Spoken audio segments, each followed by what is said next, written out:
కొమ్మంటూ ఎరగని పూలెన్నో ఉన్నవి వాటిని ఏమంటారు? ఏనాడు చెరగని చిరునవ్వులే అవి కాదని ఎవరంటారు?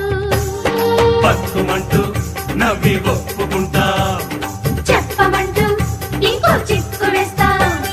దేవుడికి పువ్వులిచ్చి ముళ్ళివ్వమంటూ అడిగే వాళ్ళెవ్వరుంటారు? పెళ్ళీడు మీద పడ్డ కన్నె పిల్లలంతా ఆ మూడు ముళ్ళు కోరుతారు. బాగానే సెలవిచ్చారు, మీ మగవాళ్ళేం చేస్తారు? మీ నోచే నోముల ఫలితం ఏమంటారు?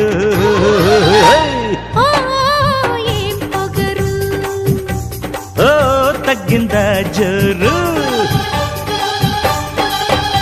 చిల్లెత్తి చీర